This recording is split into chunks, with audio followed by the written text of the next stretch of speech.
Because just to be sure, when we come back here, we tell you we have what we are doing our best to ensure that this is actually as much as possible documented better. Because, like I said, we started the cleanup in 2019. We are not expecting to roll forward any of the issues that we have cleaned up, but we are doing new cleanups in 2020. Furthermore, cleanups in 2021 because we had to do that to migrate to the new system. So we are expecting much better reports to be presented here in the future. But the past is the past, unfortunately.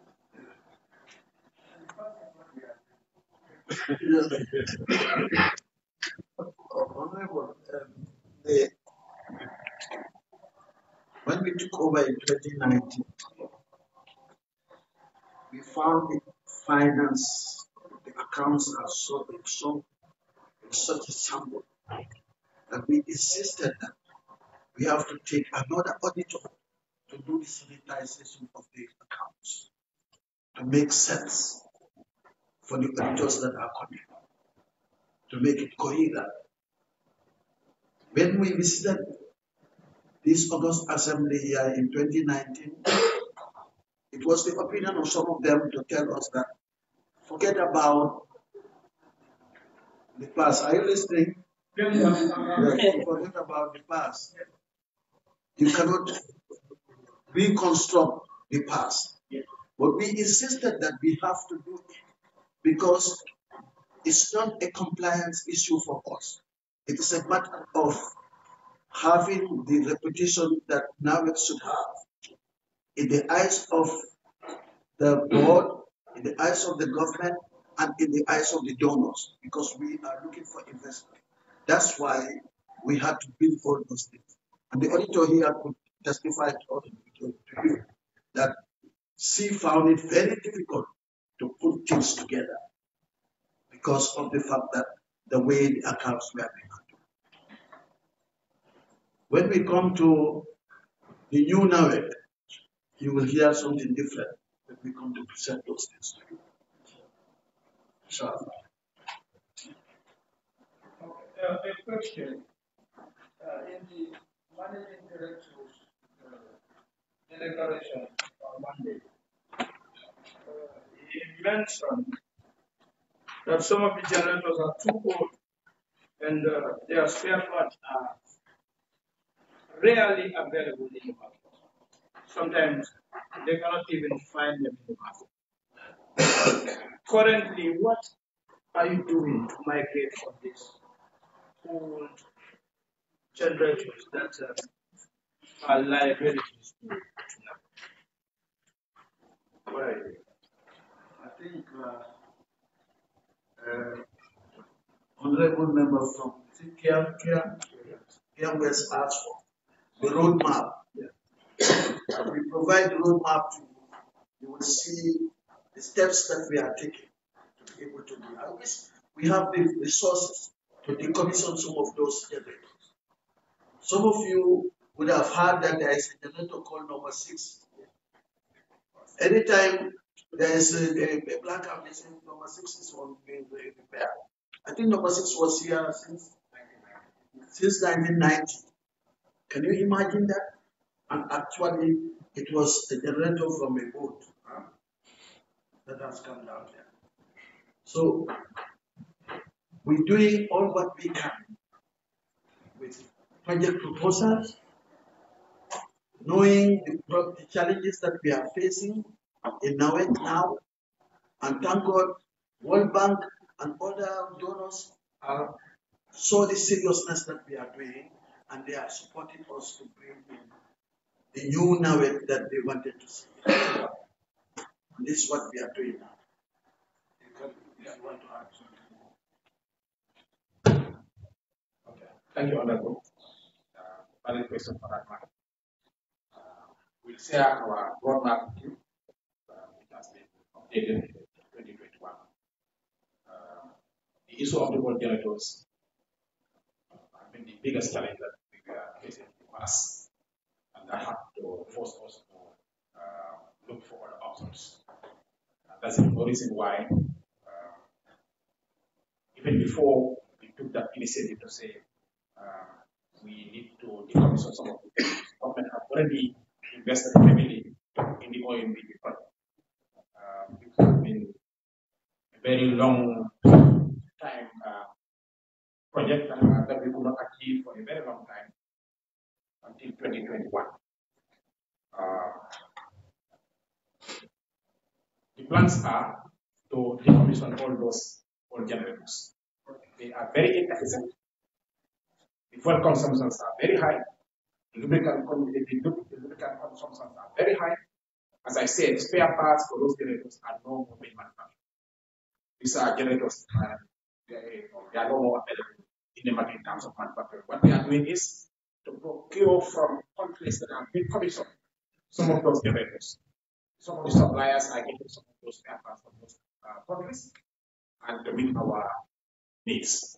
And notwithstanding, even though they are, what is called available in those countries, they are still very expensive. And sometimes we wonder whether the genuineness of some of those spare parts. Because like we keep buying, and despite the fact that you replace some of the components, the generators cannot be dependable anymore. For G6, it was one of the most reliable generators that we had. It has been around since 1990. That was time expansion. Still operating in COVID. As we speak right now, that generator is on fire, but it cannot be reliable.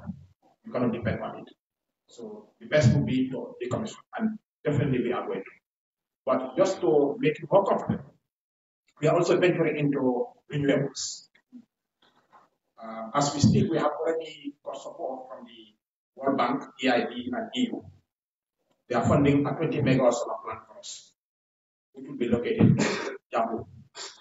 The land is available now, and we have already evaluated the bids, negotiated already the most successful bidder, and the draft contract has been sent to the bank. So we are expecting the no objection from the bank to allow us to sign the contract.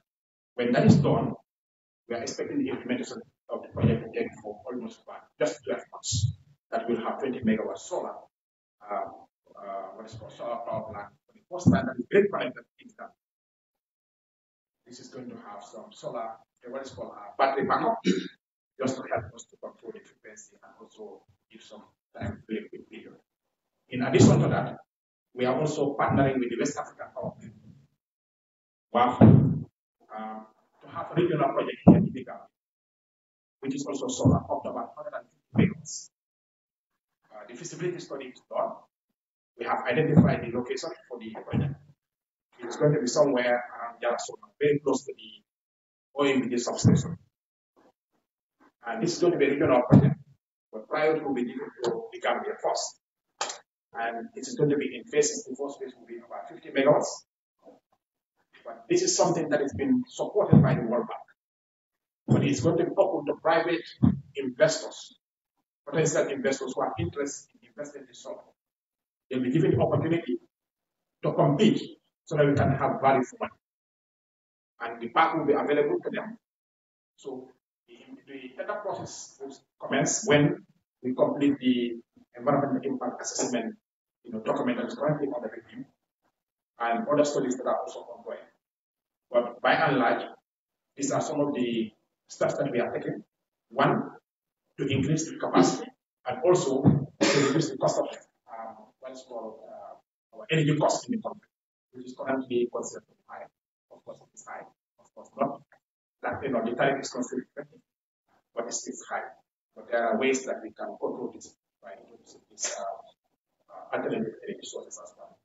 We have also interconnected, thanks to the OMBG infrastructure, with Senelec, and we're hoping that we will do a similar one also when the line from Ineconagri is also completed and get supply from high as well. Electricity business is not an easy one. It's complex, and every day the demand is increasing. So we are also cognizant of that, that we have to move at the same time whilst we are improving on our access, increasing access to our service, we also have to increase capacity and also upgrade our infrastructure. So all these things are happening. The transmission and distribution network is also being upgraded from 32,000 volts to 225,000 volts. Works are ongoing, and this will give us an opportunity to have more renewables in our system, and that will help to stabilize our our supply and also reduce cost. Thank you. Still on infrastructure.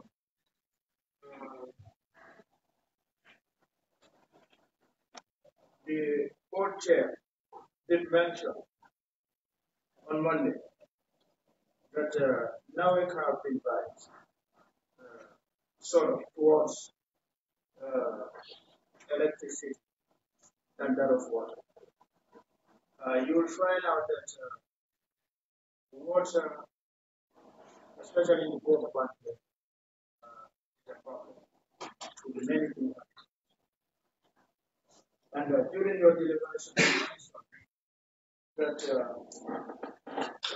Exim Bank of India and Gambia funded for the laying of pipes to facilitate the access to water by communities that find it very difficult to access water. But still then, you find out the same problem is still linked. If you go to the areas of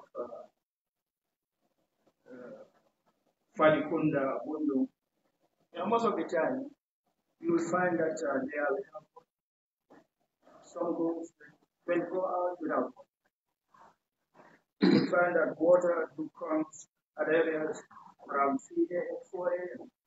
Before 8 o'clock, they are gone. Okay, you will also find out that now it doesn't even know where their main pipes are laid in some areas. I have been to those instances where now it would come connecting, but they don't know where their main pipes are. Do you have a map that exists to show where your pipes are?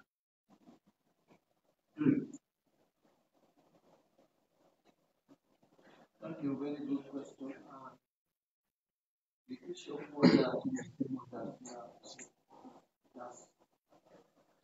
attracted less attention than the power. We mentioned that. If you look at, you mentioned Banjul. Can I wait for you? Yes.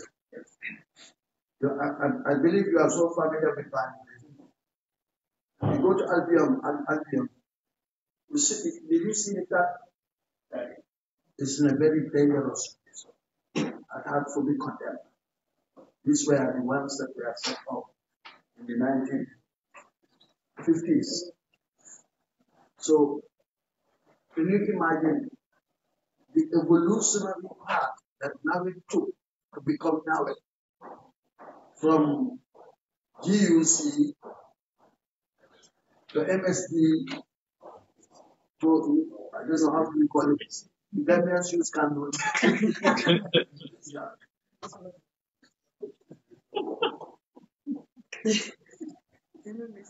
All those things are telling you how difficult it is to have the kind of issues that you are facing. But I would ask the President to help you to understand what we have, the problem that we have with water. It's connected to electricity.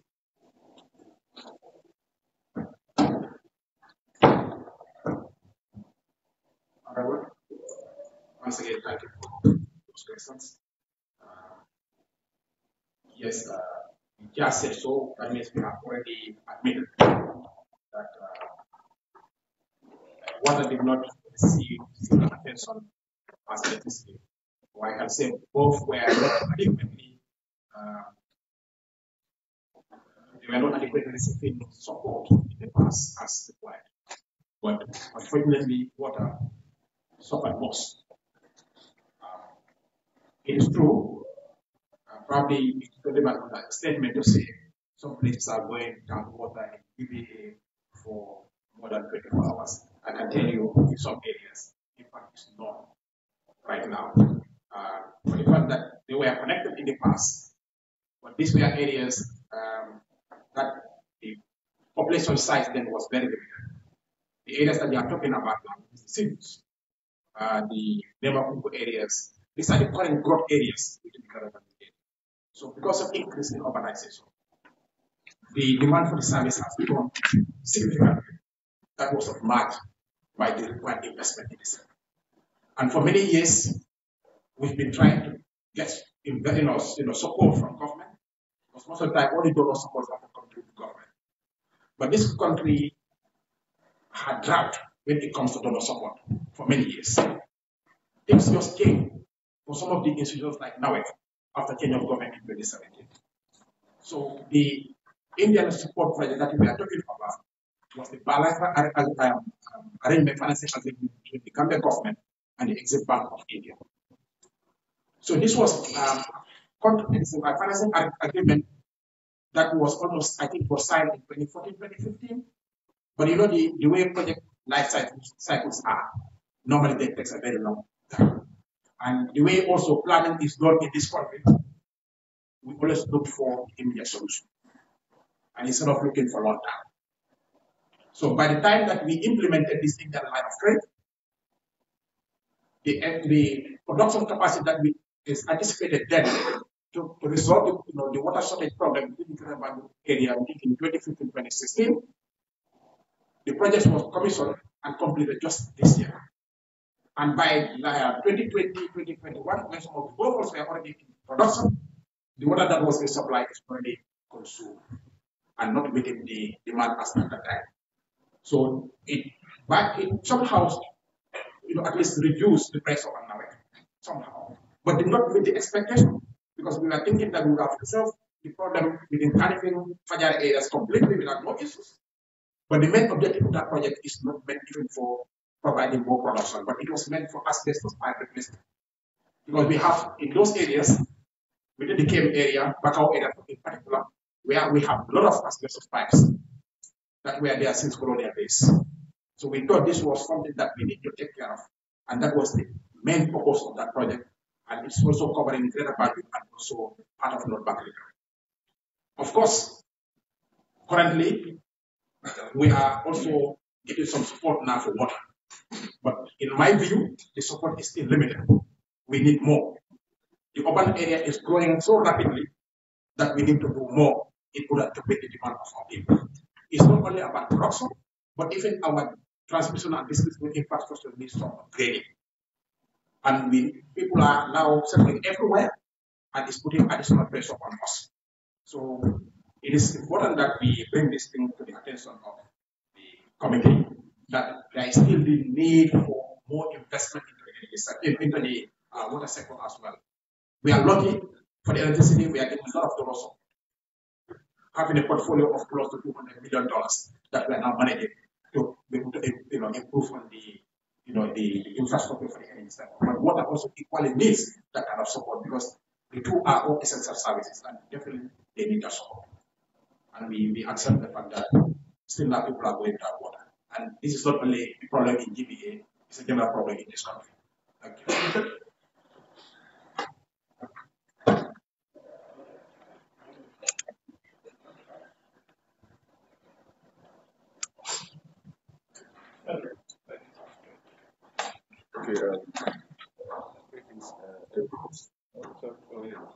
Greetings to everyone present here today.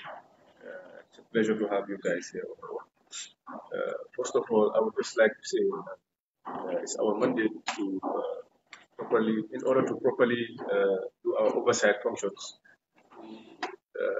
make best use of your presence. As the chair also have paid notice to it that the chair has on multiple occasions put emphasis on the idea of properly understanding the issue at hand. We all have our own ways of seeing things, and it's part of our mandate to make sure we extract information from you guys so as to be able to also make our own decisions pertaining to the current issue. So I would like to pose this to the board chair,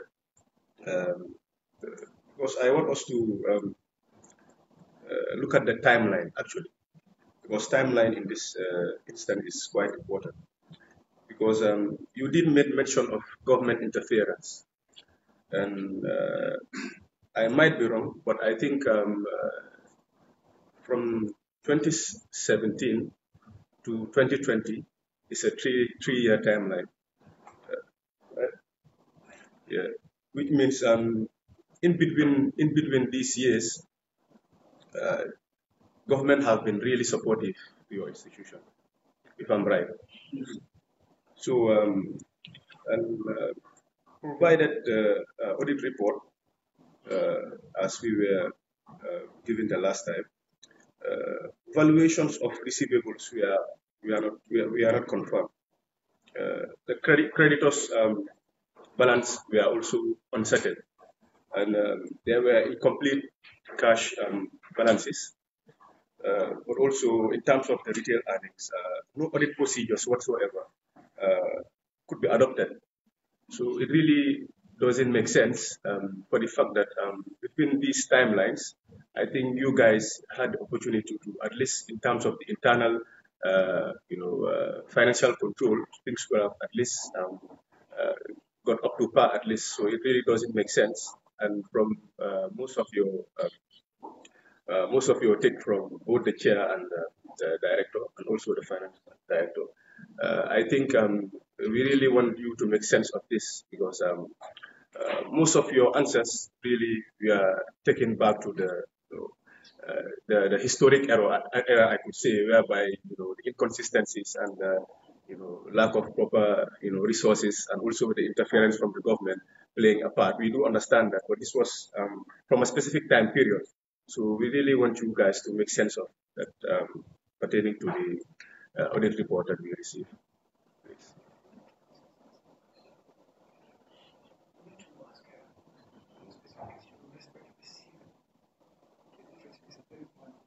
Yeah, it is. Okay. First of all, I would like to, in terms of the valuations of the receivables, first, they weren't confirmed. Can you please help us in terms of that? I'm finding it difficult to understand what actually very difficult to see. We do appreciate that it's your mandate to exercise your full oversight. And this oversight is even helping us to be allowed to do our fiduciary responsibility to the nation. And I think we do appreciate this very, very much. But if I understood you well, is the reason why we go down to history is because these things are connected. You cannot do 2020 audit without looking at 2019. What are the leftovers of 2019? So it has directed. When did we start doing the auditing process itself properly? For 2017, 2018, 2019.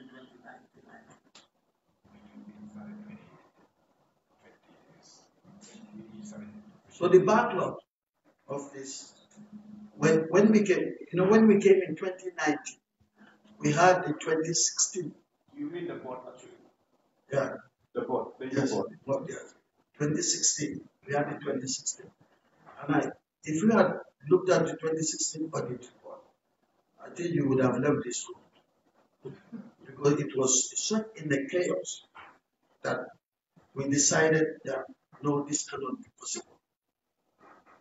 But it has to be built over. 2016 will inform 2017. 2017 will inform 2018. 2018 will inform 2019. I agree that there were some oversights that were not properly done. And we at the board level insisted that we must improve on our performance in terms of even our record keeping, our finances, the way the management culture is all about, and all those things need to be improved. But to a specific question, I hope you do understand. So you can just ideas. And think he was asking about the receivables. It's confirmation. Normally, this is an only practice where when they come, they ask for those receivables and then we give them the figures. The finance will give them, but they also need to confirm from, for example, the creditors, yeah, or the debtors, for example, to confirm that yes. Exactly. Exactly. So normally they send them a letter to confirm. So if it's not received, they did not confirm anything. Of course, they will talk about also something like that. So this is normally in a practice that they do. But the financial advisor can make it. I heard you ask about valuation. So valuation is actually assessing. If you say you have 500 million at the end of the period, what can you realistically collect? And to be able to do that, accounting-wise, you need to have an aging analysis of your debt. So your debt, you have to have a report that shows these are the debt that are older than 90 days, older than 180 days. And then in our policy, we have a prescribed way of making provisions to say that we might not collect, just making provisions. So the problem that we have with the audits, I think probably before previously, but definitely in 2019 where I was involved in the audit, is that though that report doesn't exist in the system that we had before for billing. So you cannot get an aging analysis. And therefore, we have no choice but to do a general provision, which is not entirely accurate and not exactly the policy. I think the way the policy is designed was actually designed to fit that gap because it said where the aging analysis doesn't exist, you are allowed to do a general provision, which, as always like it says, can lead to over provision because we cannot say that not all of them can be correct. So yes, the valuation issue existed. The only way you can properly be able to assess valuation is if you have an age analysis where you say if it is for over 3 years, I might not collect. So you make provisions for them and ultimately approach the board for guidance. So the report basically did not exist in the whole system.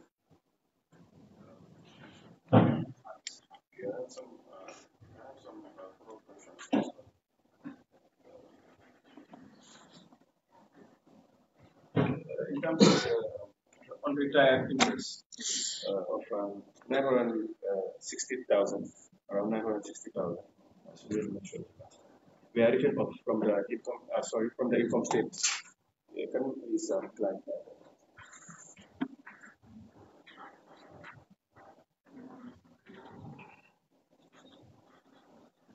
Yes, so the interest, as you understand, is cash giving out and they have to tie the documentation.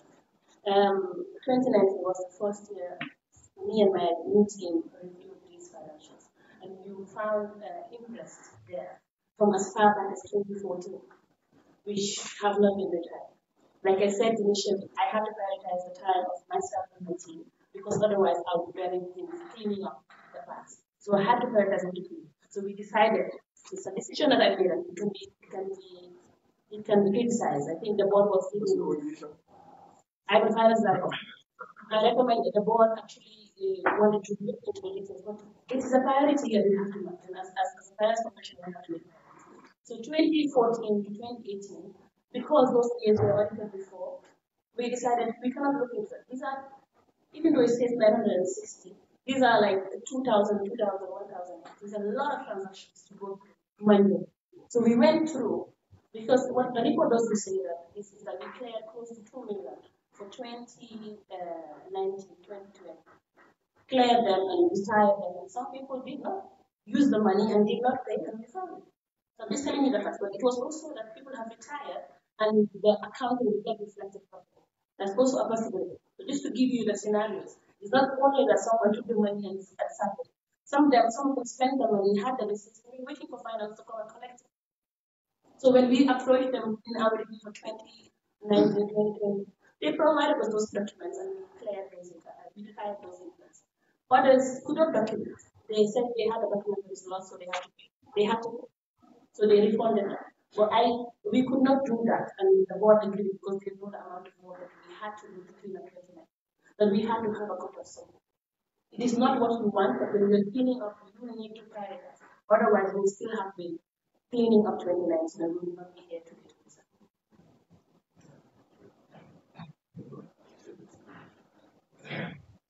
Thank you so much. My chairman, it has been a lot, and we have a lot of issues in the management letter, which most of them are compiled here. But I think first we have to acknowledge that Nawec is an act of parliament established based on three clear objectives that are very clear. One is the recruitment aspect of it, at time of work a large number of staff. And second is to provide service to the nation. And the third one is to maximize profit. But if you look at it, Banjul has been growing on the budget deficit. The amount of borrowing has become too much. And if you look at the management letter, there are a lot of issues, but I have picked up certain areas. That I want to flag here. One, as you rightly said, you came into office in 2019. I think that also coincides with the appointment of the finance director. Okay. Okay. Since we have the board, but if you look at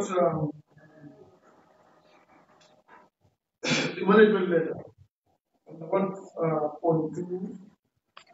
1.2.1, that's the minutes of the board. And I believe we talked about the history that has been following. If you look at it, minutes were not available, but since your board came in 2019, we believe your board is also subject to regular meetings, and the minutes are all kept. Then you go to 1.2, where you talk about the famous value rehabilitation.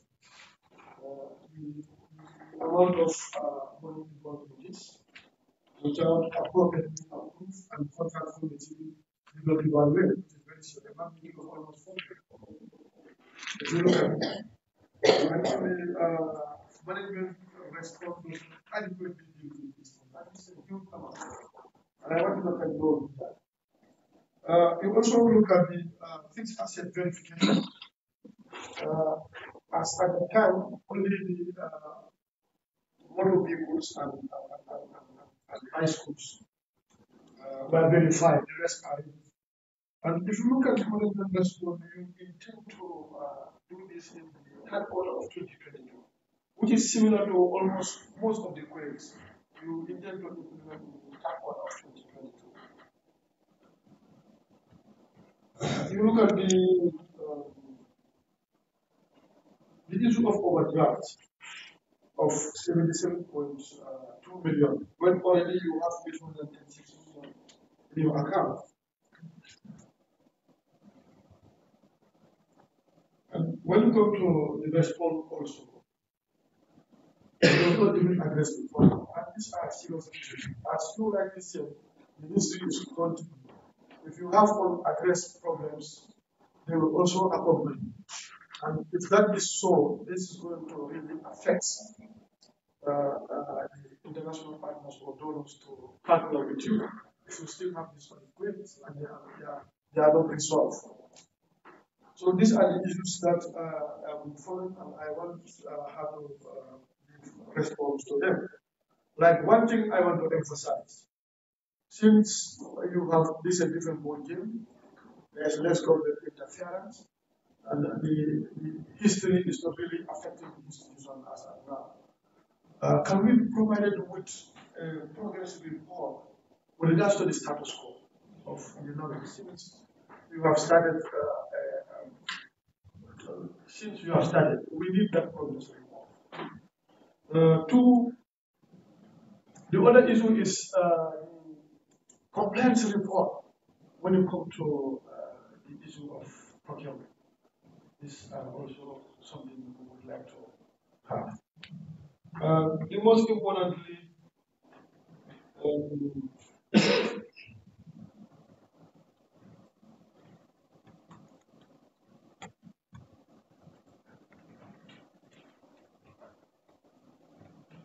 the memorandum of understanding between you and the Ministry of Finance with regards to the debt service. I think we also need to see that and to know the level of implementation. Previously, you are indebted with 9 million and it has been reduced up to 7 point something. So we also need to see that we will understand. Can we do that before?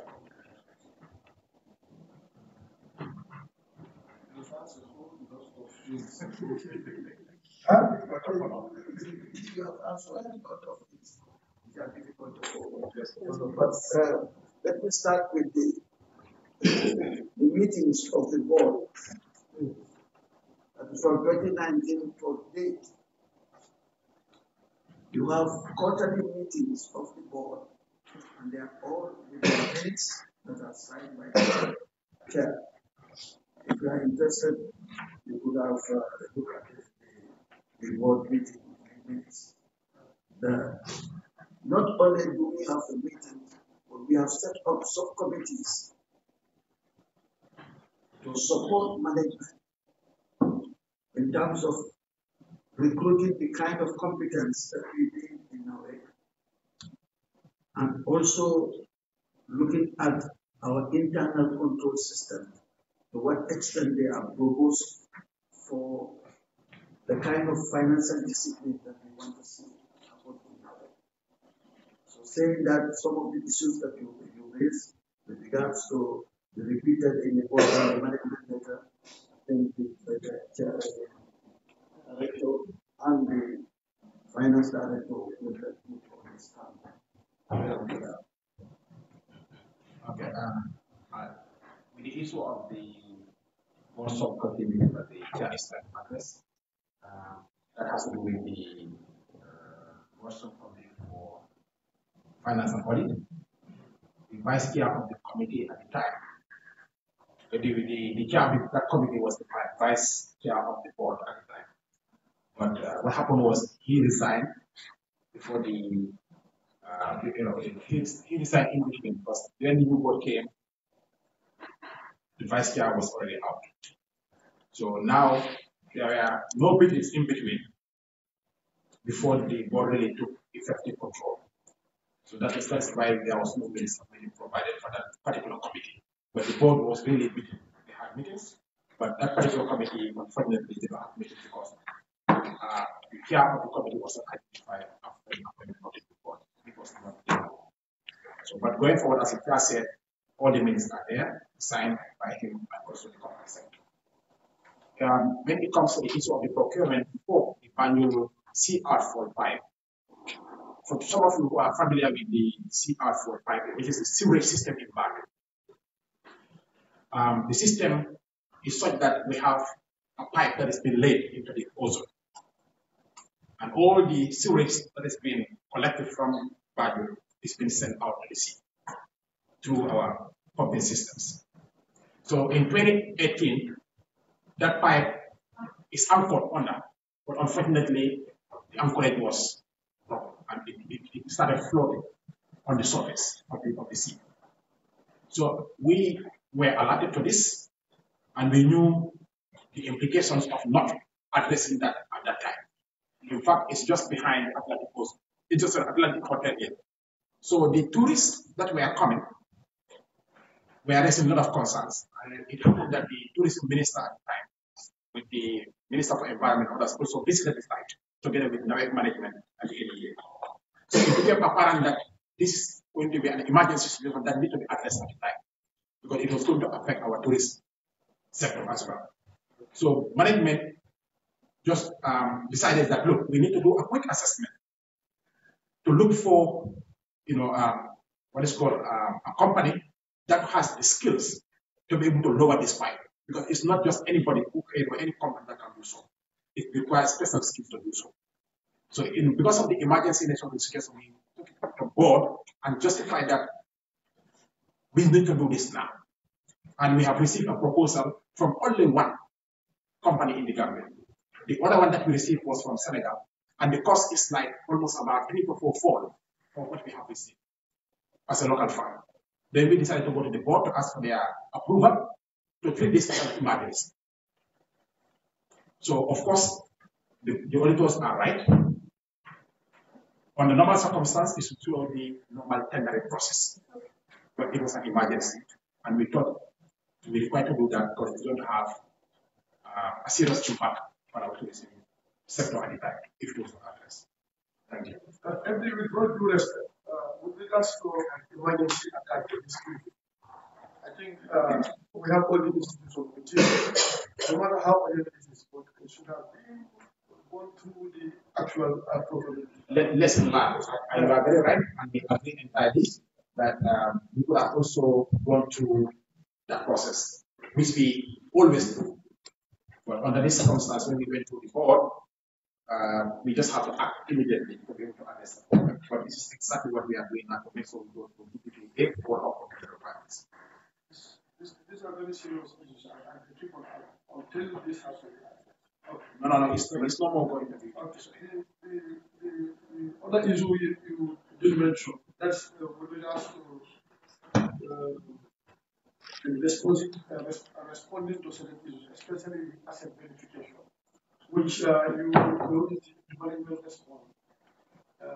They responded they intend to do it in the third quarter of 2022. But there are a lot of issues that are related to that one. I'm asking why 2022? Because since we are dealing with 2017 to 2019, why are you going to 2022? And the assets issue of Nawec are very important. You have to take an inventory of all the assets in the country. And that has to be known. So if only the motor vehicles and motor bicycles are examined, the rest are not verified. And you want to sell that from 2019 up to 2022. This is kind of, I want you to give an explanation. I would like the chairman to guide me on when you actually expect us to do this verification. So I can answer the question. Since this is our first and we want you to start right away, even tomorrow if you can start. Because these are very important. Okay. I think it has to be captured in the roadmap that we demand. The roadmap or the strategic plan has to clearly spell out. We're starting with the third quarter, probably will be too late.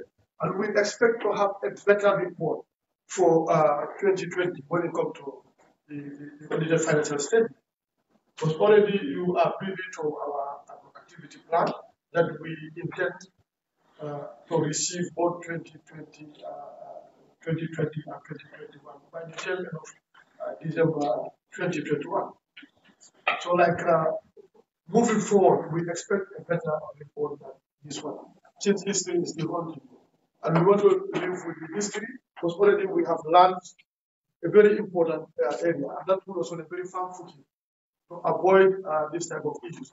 Because Nawec is almost, if you look at this one, I just want to give a study that has been conducted. By 2020, your asset stands at 9.1 billion, constituting almost 34% of all the state-owned enterprises in the country. And 2020, the same year, you have 7.2 as liabilities, constituting almost 40% of all the SOEs in the country. Then a revenue capacity in 2020 of 3.9 billion, constituting 57% to all the revenues of the SOEs. So in terms of size, you are bigger. And definitely much attention is on Nawec. And we have to come together and make sure that we grow from this position, which is very important. So starting from the third quarter, for me, I'm not very much comfortable. Can I respond? Okay. And I appreciate the support for this whole meeting. But you can also, I would indulge the committee to also appreciate the position that we're in. These financial statements that you're reviewing now, they were approved by the board in December of 2020. In December of 2020. So you couldn't possibly have remedied anything before that. You had also a lot of energy invested in cleaning up, so you have a report that is comprehensive for 2019. When I assessed my activities for 2022, I had to prioritize, and the most immediate came to mind. First, I have to make sure I deliver reports for 2020 and 2021. Priority number one, because those are well overdue. Then I need to make sure that I have periodic reporting to my board and management and to the ministries. That has not happened before. But we have a system now. I'm prioritizing. And then within that line of priorities, fixed assets verification completion is moved to the end of the year. We have already, that doesn't mean you don't start. We have already started in actually tagging those fixed assets that are closer to us, and there's a financial reporting team that is working on the tagging. But I cannot promise you that I'm going to start tomorrow because I have prioritized my activities for 2022, and the work has started. Yes, I understand the importance of verifying the fixed assets on a periodic basis. That is actually been done implicitly with the scrap audit. So with that audit, yes, it doesn't verify all the assets, but it verifies the scrap assets that needs to be disposed of. So work is ongoing. Just because in the response we say we will do it in we plan to do it in Q3, doesn't mean that the work kickstarts in Q3. We start gradually, but we have to prioritize our activities, and the most immediate needs comes first. Thank you so much, Madam Finance Officer. I think that's the purpose of regulation, so that we can also put the decision on the faculty. The issue of prioritization of public, which I quite agree with you. But also, we have to look at it. Some of these advanced findings that people continue in terms of attacking those things. We have to look at the critical. And to me, those are priority areas. They are priority areas. I know we really thank you for the effort you've done. And still, we have much to do. Before the chairman comes in, let me just say one thing. Financial statements are a reproduction of past events. I cannot manufacture the past. I cannot manufacture the event. So I cannot promise you a clean report. I can promise you the report of exactly what happened in 2020. I can promise you. Bad or good. Exactly what happened in 2022 will be reported to you. In 2020 will be reported to you. I cannot promise you anything other. It is exactly the facts that happened in Nawec, in 2020, that will be reported. Nothing else. Thank you very much. Mr. Chairman, Honorable Chairman. Yes. I really like the way you are looking at Nawec. The size of Nawec, we appreciate what we're talking about. That goes with its complexity also in terms of at the board level, we take our responsibility very seriously. And that's why before we approve anything, we make sure that it is in the best interest of the organization, of the company, and it's in the best interest of the country. This asset inventory is ongoing, and it is not going to be, we are not going to wait until the end of 2022 to be able to complete this. But it's our own accountability. And I agree with you 100% that is something as a priority that we need to look at and address. Because we don't want things to move out and get closer and all this sort of thing. But because we are the right to flag that as an issue. And I think it's something that we need to think of. Thank you. Thank you for that.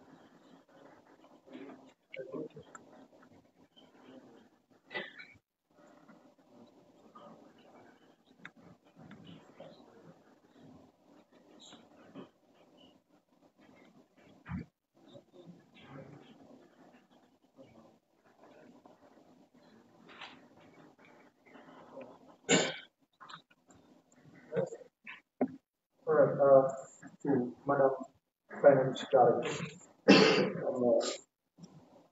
From his last question, that Honorable Chair has just posed, and you've indicated that you've given assurance of either good or bad of all the fixed asset valuations to identify them. Assurance of a report given. You've given assurance of a report that you're going to give. The financial statement. The financial statement. Not the fixed asset. financial statement. But from all the deliberations,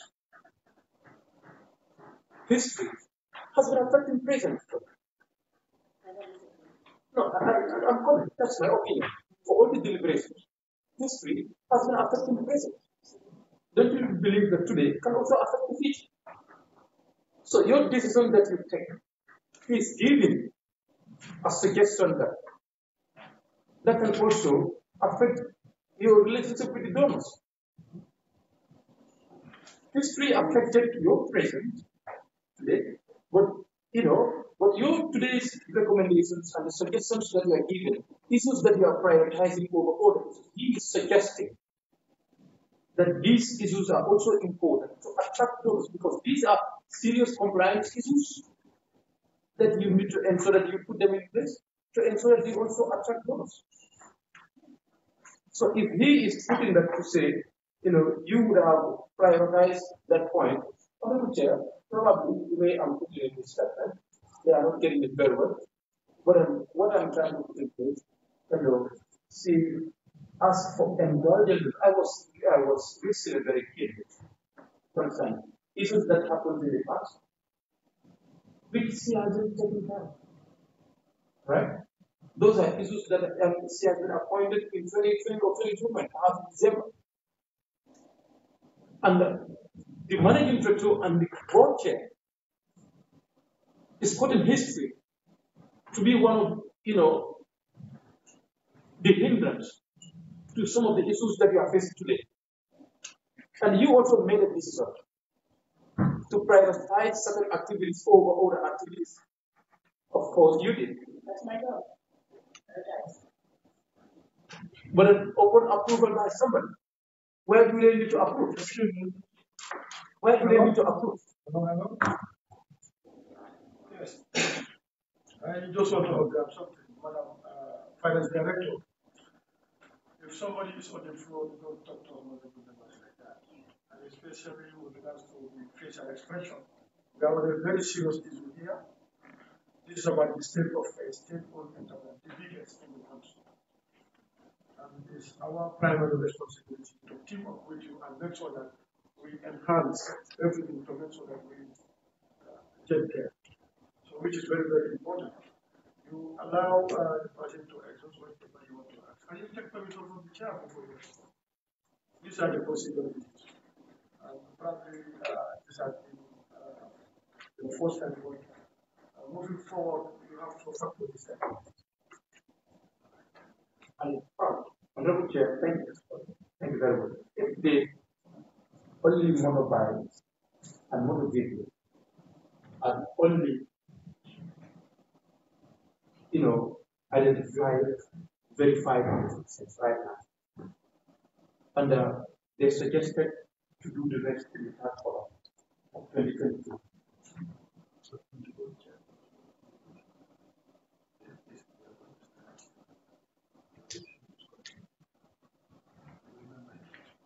So I believe there should be time frame for these things to be done.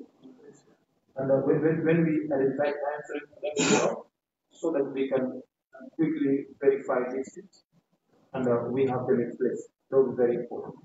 And on the final note, when we report the financial statement, the figures are already given. We don't know whether it's US dollars, whether it's Gambian dollars, whether it's in pound sterling or in euros. So the way you were reading on that day, 1456, for instance, in that way, the Gambians listening to you somewhere wouldn't understand, what actually, you are trying to say. These figures that you stated in the financial in which currency do you have these figures? I think that would be very important to indicate them so that we can understand and others, because we are performing this oversight for the Gambian people, for you and I. If you go through, just go through it, you will realize that the figures that you've indicated, you don't have any.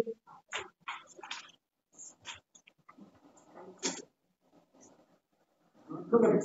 At the other point, I'm giving an example. Statement of financial position. This is a 2018-2017. you can see property, plant, and equipment in tandem. You can see the figures that we've given, and this applies to the rest. Is this in Gambian dollars? Is in dollars? We need to know.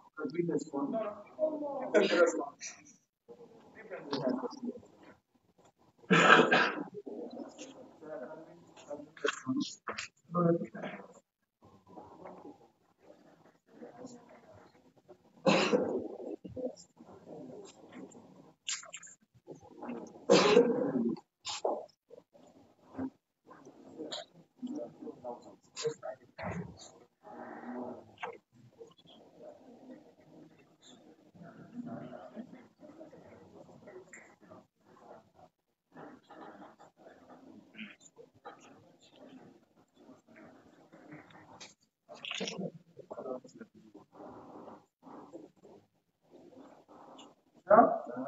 Yes, you can respond. I think the other one is so simple. If you look at the report, the balance is there. I think you saw it. There's a balance on top. No, we are in the report, we know it's in balance. But once we are on the proceedings of disagreement, we are on the life and the case is covered. So the way she was pronouncing the figures without the galaxy, we are confused audience out. Oh, that is why we want to flag that. Okay, I understand. Next time we can say $2 million for $2 million. That will help the yeah. And also in billions. Yes, the first one was what?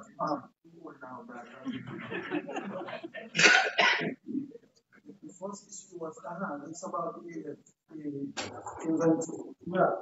It's taking note of, and I think it's the way forward. Thank you for the support. We consider it, what we are saying as a support, it goes out of it.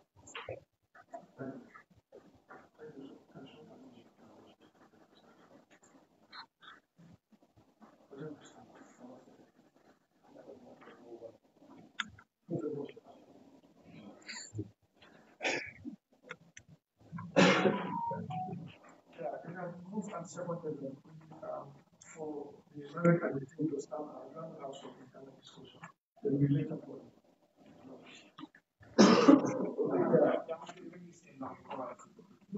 No, it's almost time.